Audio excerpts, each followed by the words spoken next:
Thank you so much for joining us for our next pet parent webinar in the PetSure Paws Learn series. I'm Danny Houlihan, Chief Veterinary Officer at PetSure, and I'm your host and moderator for today's session.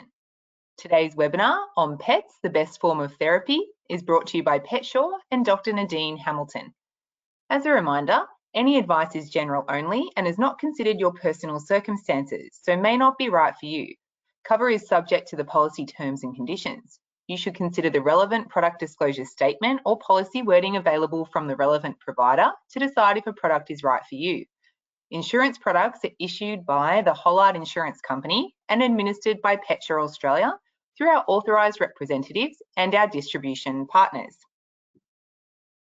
PetSure is a company of animal lovers, providing a sense of security to pet parents through pet insurance. PetSure powers the pet insurance propositions of many well-known brands, including Woolworths, RSPCA, Bow Wow Meow, Pet Insurance Australia, and many others. Additionally, PetSure has transformed the claim experience with the development of Gap Only. If you'd like to find out more about PetSure or Gap Only, please visit our website. Before we begin, I'd like to run you through some housekeeping items. The webinar will run for approximately 40 minutes, followed by a question and answer session. On the screen, you should see a control panel to your right. If you experience any problems during the webinar, please submit your issue within the question panel and I'll try and resolve it for you. During the webinar, all phone lines will be muted to reduce background noise. If you have a question for the presenters, please post your question in the question panel. The speaker for today's webinar is Dr Nadine Hamilton. Dr Nadine Hamilton is a leading worldwide authority on veterinary wellbeing, author, psychologist, CEO, and founder of Love Your Pet, Love Your Vet. As an advocate for the veterinary profession, Dr Nadine founded the charity Love Your Pet, Love Your Vet and partnered with Royal Canin to reduce stigma in veterinary professionals seeking help, raising awareness within the community about the realities of working in the profession and providing psychological and educational support to veterinary professionals. So without any delay, I'll hand you over to Nadine. Thank you so much, Danny, and thank you everyone for joining us. It's a pleasure to be presenting today on this wonderful topic about pets, the best form of therapy. And I hope you like my little photo there. That's me and my beautiful Labrador, Jenna, who is 11 on Monday. And yeah, she's an absolute delight. I'm going to talk about her a little bit more as we go through and the benefits that she's been able to bring to not only myself and my family, but other people.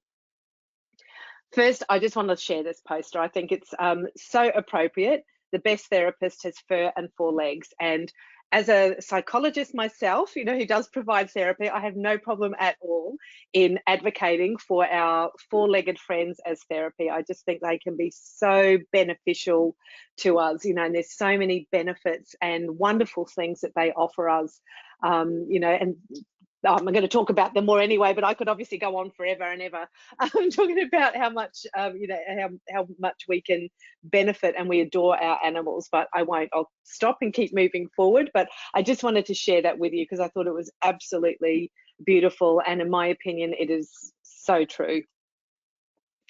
So a quick overview of what I would like to talk about today is how important are our pets. So I'm going to be bringing in some of the research that's been done and looking at the population, some of the statistics around our pets. Also looking at which animals are most popular. Who are our pet owners? So what are the population, or what is the proportion of the community who own pets? Then obviously, you know, my favorite topic, the benefits of pets, and also animal assisted therapy, which you may be familiar with, you may not, but I want to talk about that and some of the research that's been done there as to the benefits that they can provide. At the end, I'll be sharing a personal story about my other cat. So this is my cat here in this photo. This is Panda. She's a Burman, or her pedigree name is Princess Panda because she is a little bit of a princess. But my Burmese Aussie, I'll share a photo of him at the end. And don't worry, it's a happy story. It has a happy ending. So I hope you'll stay tuned and listen to that and the personal experience that we've had that was completely unexpected, but how that all turned out and what happened to us. We'll have a summary at the end. I'll provide my contact details for anyone that does have any questions or wants to get in touch.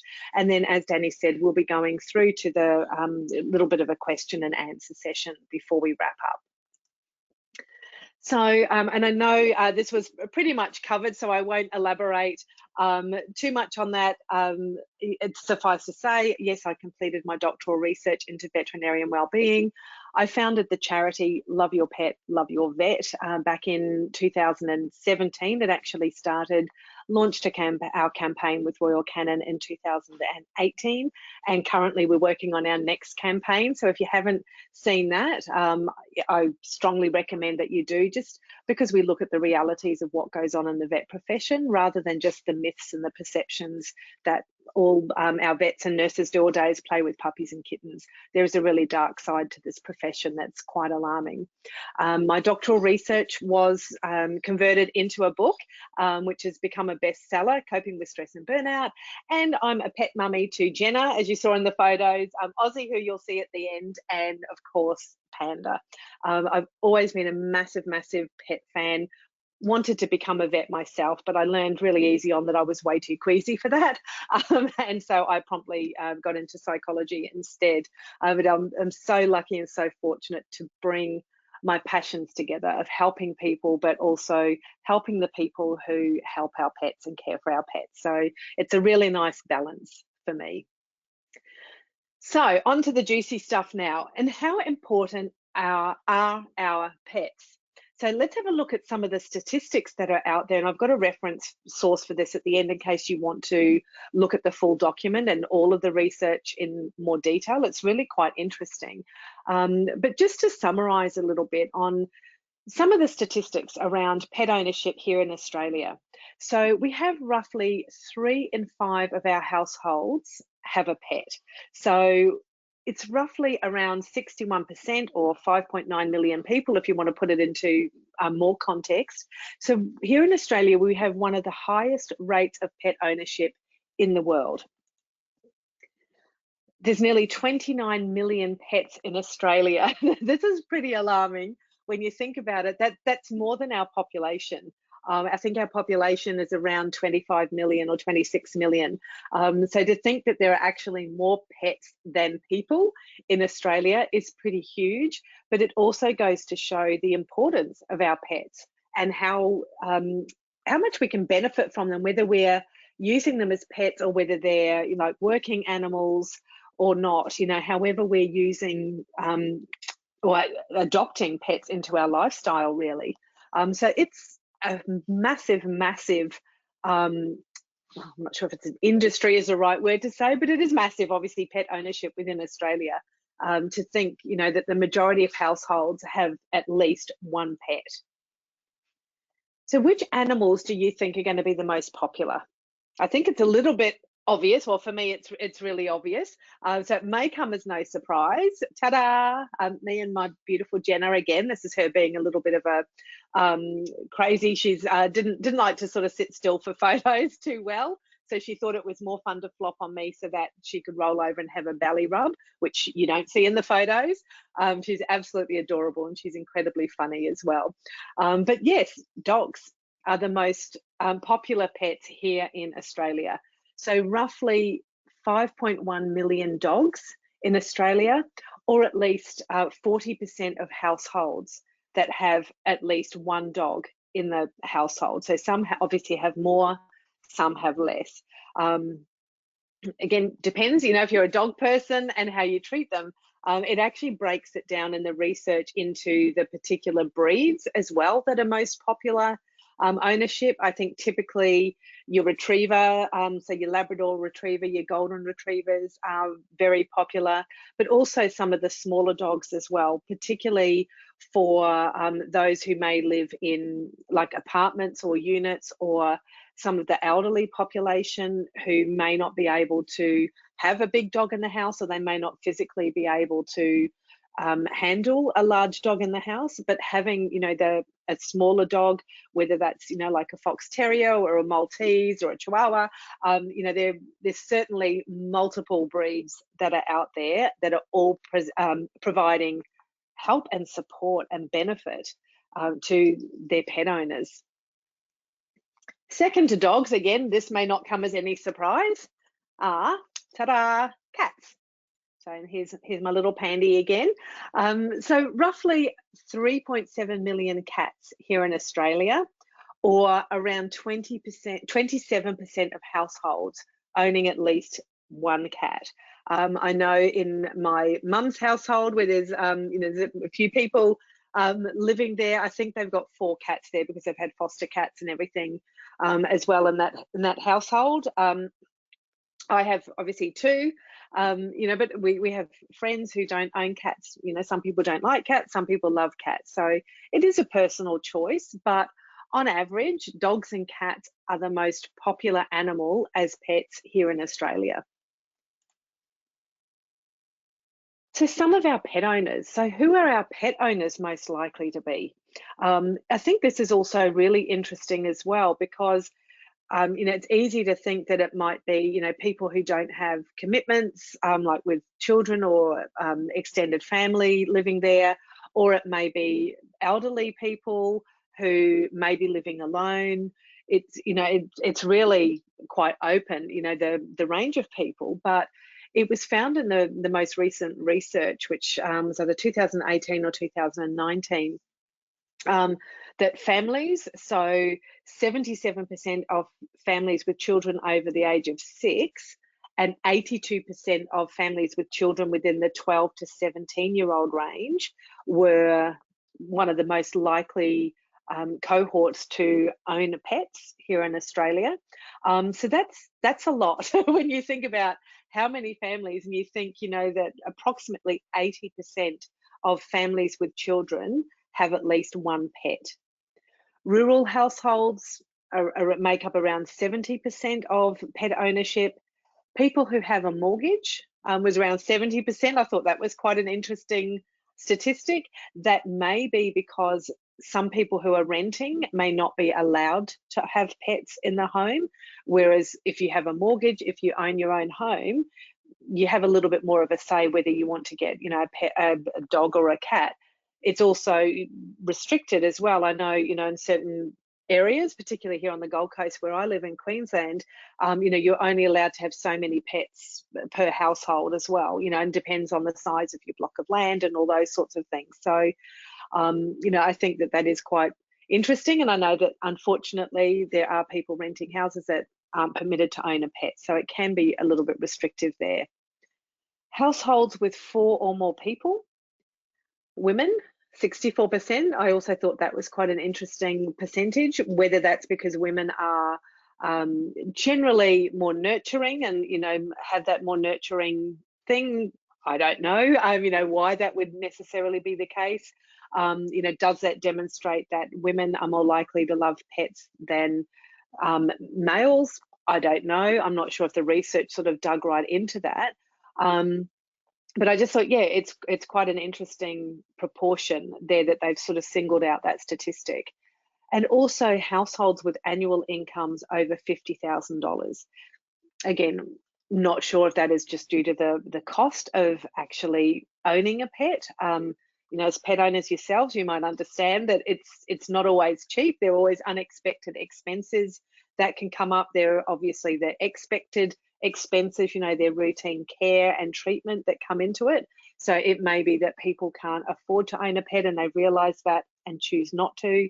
Whether that equates demographically as well, whether there's people that own their own house, are they more likely to have a higher annual income, and that's why. There's a lot of questions, I guess, around that. So it's a really interesting piece of research that was done, but I think it just helps to provide us with a bit of a snapshot around who are most likely to own pets. What are the population of people here in Australia that are most likely to own those pets. This is the bit that I love, the benefits of pets. And as I said before, I could talk about this all day, how much of a benefit that I think pets can bring. And I'm, assuming that many of you can also relate to this as well. That human-animal bond that can develop, between an owner and their pet. Many of us, myself included, see our pets as an extended part of our family. They love us unconditionally. I would say maybe cats might be the exception as well, without sort of sounding discriminatory against our cats, just because I know what my panda's like. She could be quite happy just to be left in a room by herself. She's really not affectionate and really not that loving. Although I guess, you know, she's special. She loves us in her own way. You know, when I compare that to, you know, Aussie, our Burmese, you know, he's completely different. I look at Jenna, I mean, you can see in this photo here, just, you know, the love, the unconditional love and affection and loyalty, you know, that she's demonstrating there. And I hope that you know, is demonstrated. You can see that that's reciprocal, but it's just amazing. You know, when you come home and you see you know, your dog's so happy to see you, their tail's wagging, they might be yapping when you come in the door. You know, they're generally really pleased to see you. And, you know, that is just something that can be so uplifting and comforting sometimes. Just the knack that they know, you know, to come and sit with you if you're not feeling very well or you're feeling upset. I think those are the sort of things that I personally find beneficial, you know, from pets. They can be our best friends. You know, what do they say about dogs? You know, man's best friend. That they really can. They can be so faithful. They can be so loyal and trusting. You know, that they trust us. I mean, we're responsible for feeding them and caring for them. They can't take themselves off, you know, to a restaurant or to the vet for treatment if they're not feeling well. It's up to us as the owners to recognise that, you know, and provide and honour them with the best possible care that we can. You know, and as I just pointed out, most pet owners feel that pets are part of their family, that they're a beloved family member, and that's why it can hurt so much when it's time to say goodbye to them, whether that's expected or unexpected. It can be absolutely devastating.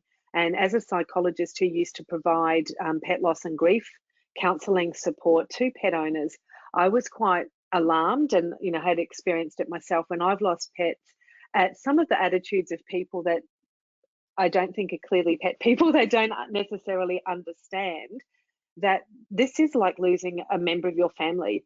You know, my last dog we had in our family before I had children. So she had been, you know, our family dog. My daughters grew up with her. And when we lost her, it was literally one of the worst days of my life, you know, having to say goodbye to her when she was nearly 16.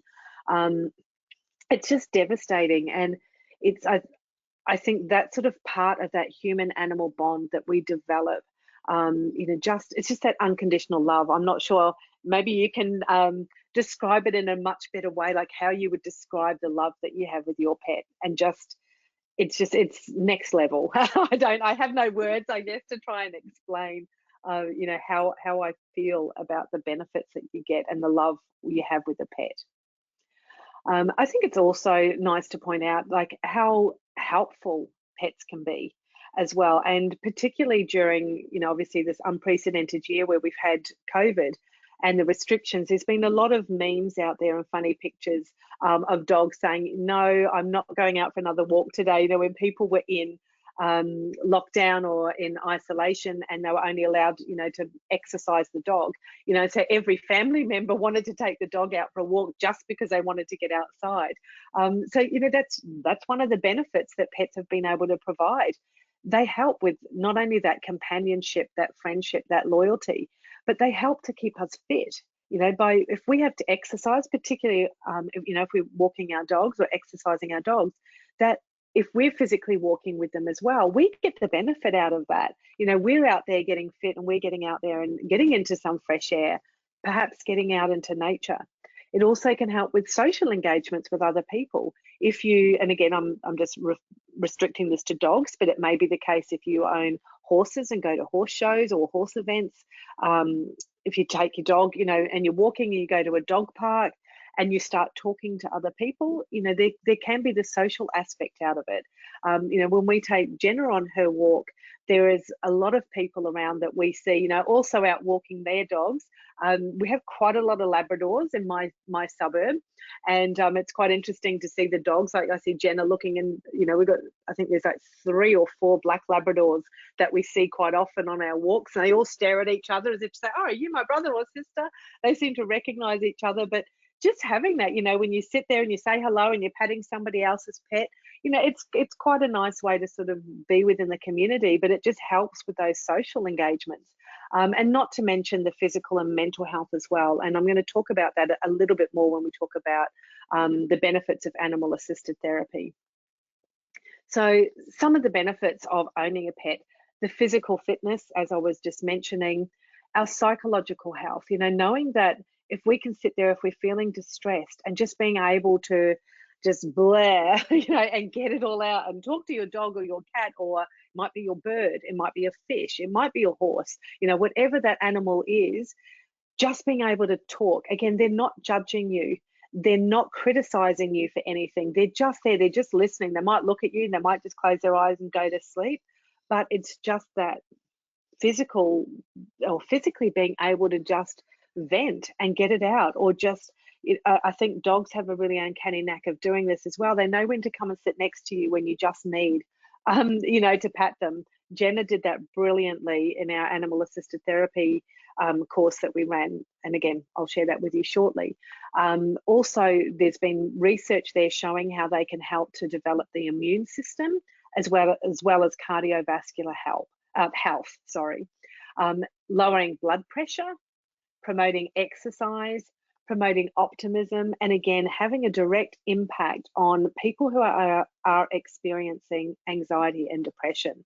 So it's not just a fact of, oh, I've got this cute little dog, or I've got a gorgeous cat, or it might be a bird, or whatever animal it is that you have as a pet.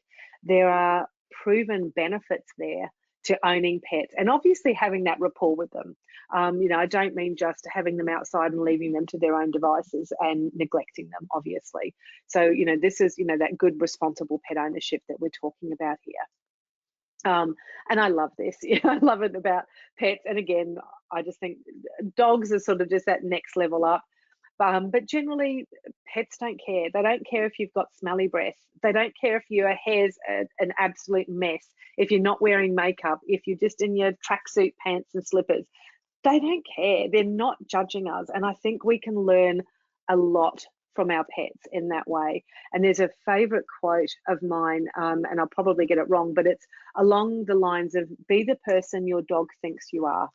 And I think it is just such a beautiful quote. I can't remember the author of the quote, but it is just beautiful. Like our dogs look at us and they just think that we're the best thing on earth. How amazing if we did that with humans, wouldn't it? Can you imagine how much different the world would be if we were like that and we treated people the way, the non-judgmental way that some of our animals treat us. So you may have heard about animal assisted therapy, or you may not. Basically, AAT, or animal assisted therapy, this is a form of treatment. So there's generally a therapist or somebody trained, in working in animal assisted therapy with the person as well as the animal. But the objective behind it is to be able to help that person either with their social functioning, their emotional functioning, or their cognitive functioning. I know here on the Gold Coast, there's a few places that do the equine therapy as well. I've been out to one of them, and I have to say it was just the most amazing experience, even just standing in the paddock and just watching the horses, just how calming it really was. But some of the most popular animals are particularly equine therapy, dogs. So again, like with the different kinds of therapy dogs that are used. Dolphins have also been used. There are so many varieties, and there was a clip that was doing the rounds on one of the social network pages about a horse that was actually going in to the hospitals to visit people, to visit patients, to help with their therapy. There was another story that I read quite some time ago about a dog that was a therapy dog and used to go and visit people in hospital, and it used to get off on, say, like the second floor, and it would go to a particular ward and visit a particular patient that it had quite a good bond with. And one day the owner was taking the dog to the hospital, and they weren't going to that ward, they were going to the fourth floor to do something else. But the elevator stopped at the second level. The dog ran out, and the owner's going, no, we're not going here today. Went to the ward, and that patient was actually there. They had been admitted, unknown or unbeknown to the owner, but this dog just knew that that patient was in there, and went straight to the ward, straight to that patient. Just amazing. There's also the stories at the other end with cats in some of the nursing homes. I think, is it in Italy maybe, where this cat was able to essentially predict when one of the nursing home residents was about to pass away. And as I recall, I think it would go and sit on the bed of the person, and then the next morning, you know, that person would have passed away. So it's just amazing how in tune they actually are, but we don't always give them credit for that.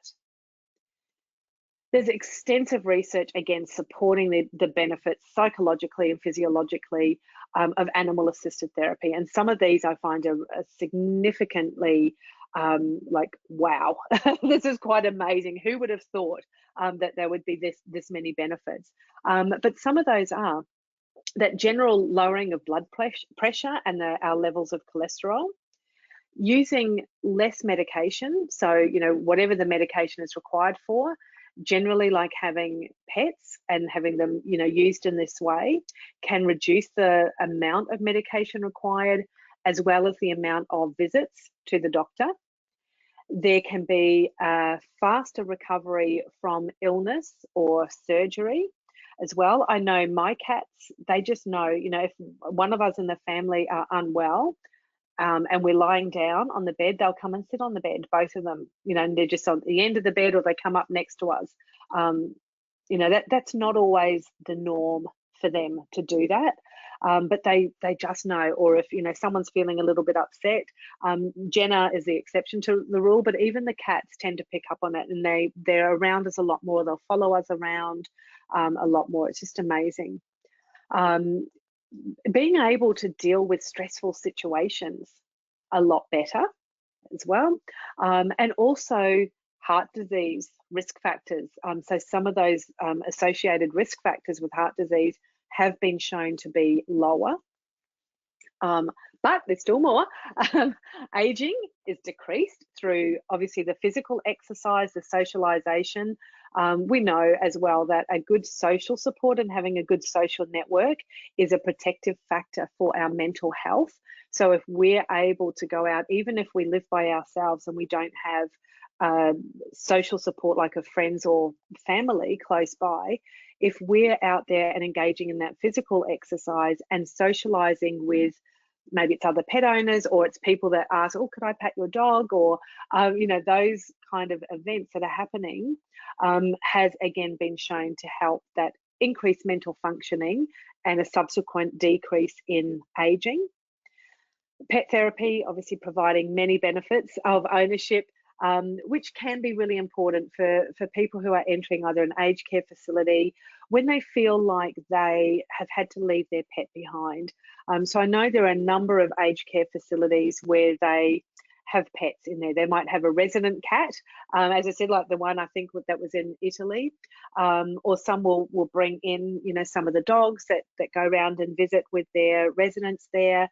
I know they were doing some research, I think it was with Griffith University, and they were like with people who had lost their pet, that they were using, I don't want to say toy dogs, toy pets, but essentially that's what they were. You know, they look like a toy dog, but they were a little bit animated as well. So they had different things so people could pat them. I know you can buy the kids one. I think they were called Furbies or Fur Babies or something. I used to have them as well. So they were quite small. They were battery operated. You can pat them, and with the cat, it would sit there and start purring as well. With the dog, you could pat it and it was actually lower down and like as if it was going to lie down. So it was really good, particularly that I would find if I had someone who had lost a pet and just wanted that physical comfort of holding an animal, and we couldn't bring a physical animal into the clinic, or for some of the younger children, just that comfort of just, you know, that they felt that they were just patting a cat or patting a dog, even though it wasn't a real one, it was as simulated and as close to a real one as possible. And again, you know, it's one of the few interventions that can lift the spirits of people in nursing homes and hospices. There are so many stories. You may have read a lot of these yourself, or you may have even had that experience with your own loved ones where You know, just taking the pet into the hospital or the environment that they're in, and the benefits that have come from that. It's amazing. But also think about how the quality of life can be improved by some of our service dogs or our assistance dogs. So there's a little bit of a difference. Like our service dogs or assistance dogs are generally registered, so they're approved. Like with our guide dogs or seeing eye dogs, you know, so these service dogs are approved to go in wherever their owner's going. So they'd be allowed to go on transport, into, you know, restaurants with their owners, into shopping centres and so forth. With therapy dogs, they don't have any rights per se. So technically, you know, unless the organisation permits it, you can't take a therapy dog into the supermarket. You couldn't take a therapy dog, you know, onto a bus or a plane. Not here in Australia anyway. I know in the US they have emotional support animals, that I know they have separate rules for them. But here, you know, a therapy dog doesn't have the same rights as a service or assistance dog. Think about the quality of life that these people have, you know, purely by the use of having one of these dogs. So we have like our guide dogs or our seeing eye dogs, you know, two separate organisations for helping people who have that vision impairment. There's also an organisation that you may not be aware of, but they're based on the Sunshine Coast, the Smart Pups Assistance Dogs. So these are specifically trained for children with special needs. So it may be a child that has autism or is on the spectrum there and has special needs, and so the dog stays with them, is trained to stay with them. So if that child wanders off, the dog, you know, will stay with them, is trained to stay with them. There's also an organisation called Mind Dogs. So this is where you can have your own dog trained. I think it's a 12-month training period. I had a girlfriend who had a Mind Dog that has to be approved. You have to go through, you know, this rigorous training and obviously have the pet approved, you know, to make sure it's suitable to be going into a public environment. But Mind Dogs are exclusively for people who have a psychological condition. So that may be anxiety or depression or post-traumatic stress disorder, something that has a, you know, a psychological diagnosis to it. So they have their own dogs trained up to be accredited, I guess, to be, you know, registered as a proper service dog. For our serving and non-serving Defence Force members with post-traumatic stress disorder, there is an organisation called Young Diggers, and they have their dog squad there that's used for training them. We have seizure alert dogs for people with epilepsy. We have Assistance Dogs Australia for general animal assisted therapy, you know, which would be more in the therapeutic environment if you are going for a counselling session and having, you know, the dog generally in that session with you. I'm just going to jump back. I wasn't sure if I elaborated on a little bit more, but just really briefly, as I alluded to earlier, quite a few years ago, I had some funding from Medicare Locals to be able to provide a wellness coaching program using animal assisted therapy. So this is where I had Jenna trained. So I used an actual trainer. She was from Delta Dogs.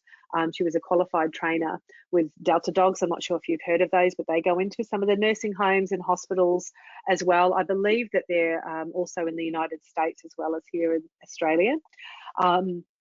So we had her trained to obviously make sure she was suitable to do that, and also my girlfriend who had her Mind Dog that was obviously registered through Mind Dogs. So we used the dogs in providing this wellbeing coaching program, essentially a 6-week program. And so what we did was we did some pre and post testing with the participants to see what their level of depression, anxiety and stress was at the start of the course. And then we tested it again at the end of the course, just so we had a little bit of a measure as to, has this been of benefit? You know, and obviously we couldn't say 100% it was because we had the dogs there. We couldn't say 100% it was because of the content that was provided. But we wanted to see, you know, is this combination of benefit? The amazing thing was, and it was just absolutely incredible that particularly Jenna, she's very low energy Labrador. But she gets really high energy when it's time for food or she's going out. She gets really excited. So I would have her in the car. She'd be jumping around for joy. And then I got into the workplace where I was working, and she'd be like, oh my gosh, there's so many people around. This is so great. This is really exciting. I wonder if they want to pat me and rub my belly. You know, that's typical Jenna. Anyway, as soon as we would walk into the doors, into the training room, she would just switch off and go into work mode. Like she knew, okay, I'm here to work. And it was incredible. She would pick up on people's emotions before we would be able to see it. There was one case where Jenna got up. She had been asleep. I think we were in a lunch break. And, you know, my colleague was talking to one of the participants, and her dog was fast asleep under the chair because we were having a break. And it's obviously important to make sure that the dogs get a break. And then Jenna was at the side of the room. So I was just doing some paperwork, and there was just one other participant sat in the group. And at the exact same time, so the dogs were on opposite sides of the room, both had been asleep. The exact same time, they both got up and went over to this lady who was just sat there, you know, while we were having a break. And so myself and my colleague, we both looked up because we're like, okay, where are they going? Obviously, we're trying to, you know, keep an eye on the dogs. And they couldn't get out. The doors were closed, by the way, just to clarify. But we both looked over at this lady and she was crying. And then the dogs had picked up on that. Like I had noticed, as I said, I was doing paperwork, we were in a break, but I noticed both of the dogs at the exact same time went up and sat behind this lady. Another time Jenna went and sat by someone. She would pick a particular person each time, each session to sit with. And the people would go, how did she know that I'm feeling really anxious today? Or how did she know that I'm feeling really sad today? Without fail, it happened every single session. It is amazing. And I was quite flabbergasted myself to actually see it and go, wow, yeah, like how do they know that? That's just so how in tune they are. It is just amazing. I know I keep saying that word, but that's just how incredible I really think it is just to see it. You know, and just how they know. They just have this sense. They just seem to be able to pick up on that and just know.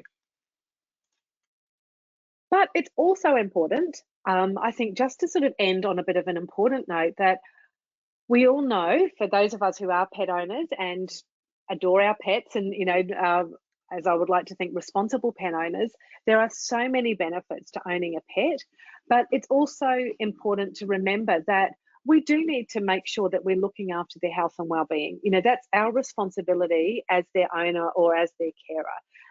I said earlier, they can't just get up and walk off and take themselves to the vet if they're not feeling well. They can't just walk into a restaurant and order their own food.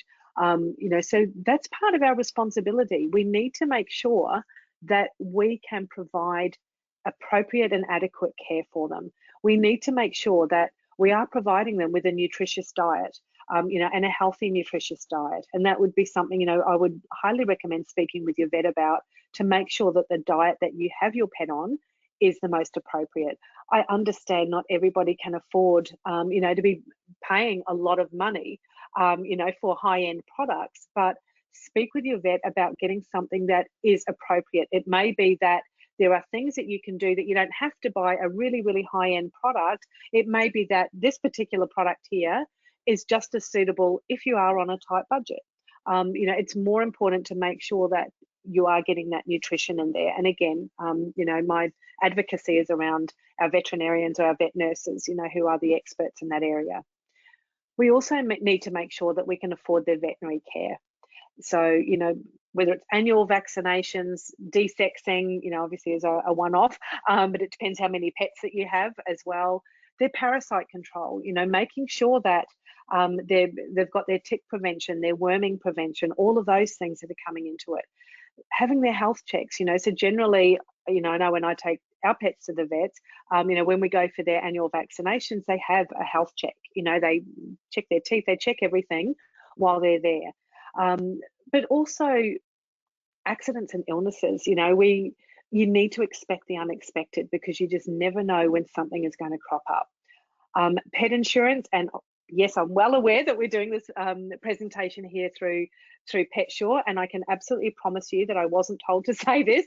This is because of my own personal experience, which I'm going to share with you a moment, and how important this has been to me and my family, and why I am such a huge supporter of pet insurance.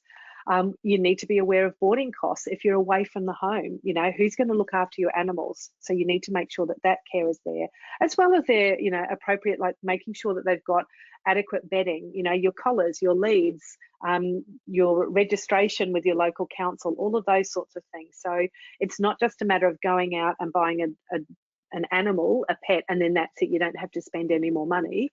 It is ongoing, you know, and they are for life. So just to end off here now with a personal story. This is my beautiful boy, Ozzy. Yes, he is named after Ozzy Osbourne as well, the from Black Sabbath, the heavy metal singer.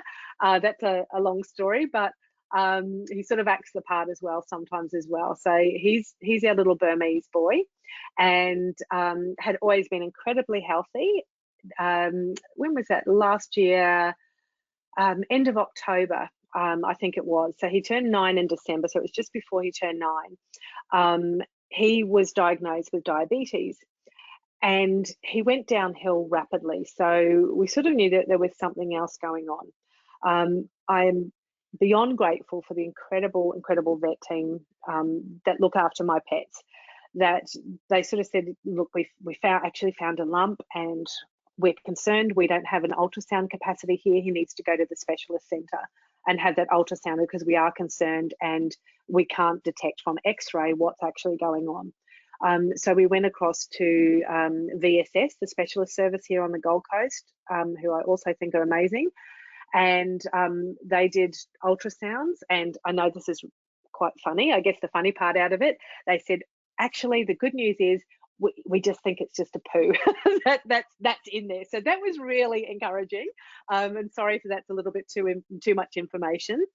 But while he was there, you know, we said, look, he's lethargic. He wasn't responding to, he wouldn't eat. And like normally he's a bit of a pig.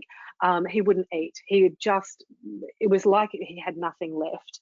And so they just ran so many different tests. They did everything. And it turned out he had a couple of really serious conditions, and you probably never heard of them before, but hepatic lipidosis and cholangiohepatitis. When I mention that to vets, they always give me a look as if to say, whoa, that is serious. And you were incredibly lucky. So he had, you know, the best of care. He was in the ICU unit there for 4 days. And I cannot tell you the relief on our vet's face when I said we had pet insurance, because one of the most stressful things for our vets, and I know this from my research, is when they know that they could treat an animal, but the owner can't afford it and they have to put that animal to sleep. It's one of the most distressing things for a vet. Vets have a disproportionately high rate of suicide. They're around 4 times the average of the general population to suicide, which a lot of people aren't aware of. So just that relief. It was also, we were just getting ready to go overseas as well. We're like, oh my gosh, this is our, you know, our travel money. I was going for work, but we still obviously had money to do it. Just the relief of knowing that we had pet insurance to cover those expenses. I cannot tell you how grateful I was that we made that decision to get pet insurance for all of our pets. Our expenses alone, just between, you know, our vet clinic and the specialist centre, were over $6,000. You know, how many people have got that kind of money just lying around without knowing that they're going to get some kind of rebate back? You know, we certainly didn't. And so to know that, I think I got like 75% back. We're on, you know, the middle level of cover. Just to know that we got the bulk of that back was just amazing. I didn't have to stress about, okay, you know, yes, they're doing this test and that test, and everything was absolutely appropriate that they did, but just I guess the importance of knowing that we had that reassurance behind us, that we didn't have to worry about the cost of the treatment. So we were able to give Ozzy the best possible care. About 2 months ago now, he is completely in remission. So it has been a massive 12-month journey. It took us about nine months, I think, but he's gone from, you know, being a diabetic cat with these 2, as I believe, and correct me if I'm wrong, life-threatening conditions, to being fully in remission. It is just marvelous. And again, you know, just having that importance of pet insurance, just that peace of mind, we were so grateful for. So just really quickly, because I know we need to wrap up now, obviously the benefits of pet ownership are far reaching. We've talked about a lot of them today. I don't think I've even touched the surface of pet ownership. They do cost money, so we need to make sure that we're prepared to be able to look after their expenses as they arise. As I said, we never expected we were going to have a diabetic cat that then had 2 extra conditions requiring, ICU care at a specialist centre. Never in a million years would I have thought that we would have gone through that, but it did. If you love your pet, please love your vet and the nurses. So let's not leave the nurses out. They are incredible and do an incredible job. Without them, where would our pets be? In the long run, our pets wouldn't survive, without our veterinary professionals. So please, just a genuine thank you can make a difference. Hold back on any snide remarks about, they're just in it for the money or they earn a fortune. They're actually really poorly paid as well, but that's a whole other story with that. And again, if you've got a pet there, give it a pat, a kiss, a cuddle, or all of the above, and tell them how much you love them and appreciate them. I do that every day with my fur babies, and I hope that you do too. If you have any questions, you're welcome to reach out to me. My contact details are provided here, our general email address, and also my 2 websites. And sorry, I just noticed there is a typo in the Positive Psych Solutions. It's com.au, so just don't forget that, the .au. If you'd like to look at our Love Your Pet campaign, there's a whole series of videos that we've done as well that's also available on our website. I would encourage you to do that just to see, I guess, what's really going on within this profession. And if you want to look at the research project, our 2019 Animal Medicine Australia put this survey together. It's, I think, about an 80-page document. It's quite extensive, but it's really informative. I found it really good and really helpful. So I hope that you have enjoyed that. I know we've got a little bit of time, just if there's any questions that anyone would like to ask. But I hope that you have enjoyed that, and thank you so much for joining us in the webinar today. That was awesome. Thank you so much, Nadine. And we do have a few questions that have come through. So the first question was regarding the animal-assisted therapy practitioners. Do you know of a database where people can search for those practitioners in the area? I don't know if there's a database per se. Some of the psychology groups, like the Australian Association of Psychologists Incorporated, or AAPI, or the Australian Psychological Society, for members that have chosen to register, they have like a Find Your Psychologist service. And I think from memory that you can highlight in there if you have expertise in a particular area. So if you do incorporate animal assisted therapy in your practice. Other than that, the Animal Assisted Therapy Australia, they're based in Brisbane, I believe. I don't know if they actually, I think they have a network around Australia, but they would be probably the first place I would check. And again, I'm pretty sure it's just Animal Assisted Therapy Australia. If you Google it, it should come up. If you can't find it, please let me know, because I can send you the link to that as well. But that would be somewhere that I would start.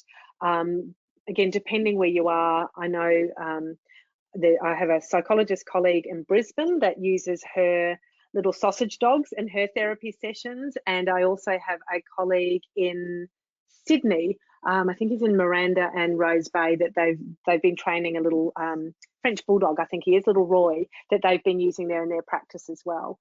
So, but I think if you Google it, like animal assisted therapy, if you're looking for psychological support, if you're looking for like the equine therapy as well, you can just Google equine therapy as well, and it should come up, or like Equine Therapy Australia as well. So that should come up as well. So hopefully that's answered that question. If you get stuck, let me know and I can send you the links. Perfect. Thank you so much. That was super helpful. Another question that's come through is, with your work with veterinarians, do you think that the attitude of pet parents to pets in rural areas versus pets in city areas is any different?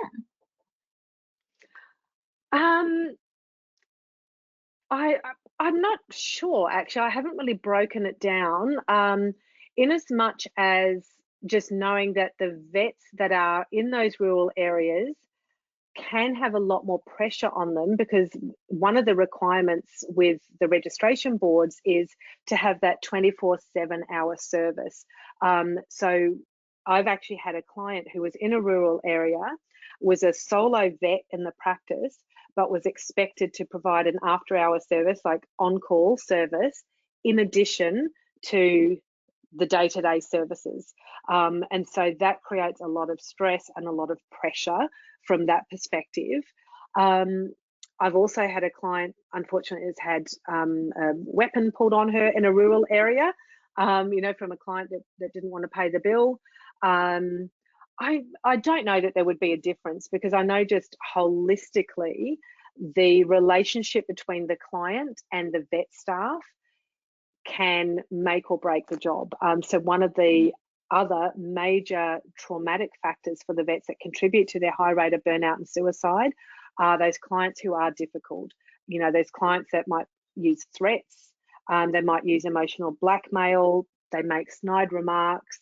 Those are the kind of clients, whether they're in a rural or a built-up city area, it's the nature of the clients themselves that can have that impact. But I'm not sure of any statistics around the proportion of how many rural clients versus how many city clients that would affect. I think it's just a person by person basis.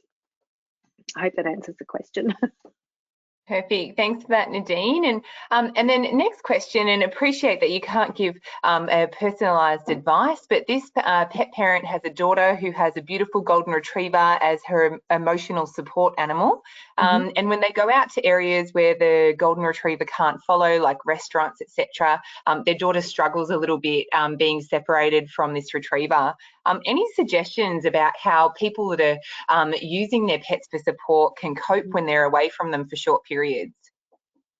Oh, that's a really good point, actually, and haven't really put too much thought into that. Myself, I'm just thinking of my friend who had the mine dog that we used. That, I mean, she obviously was allowed to take the dog with her in those areas. I think it would be just providing that comfort and that security, like some of that psychological safety, to let them know that they are okay, that they are safe in this environment.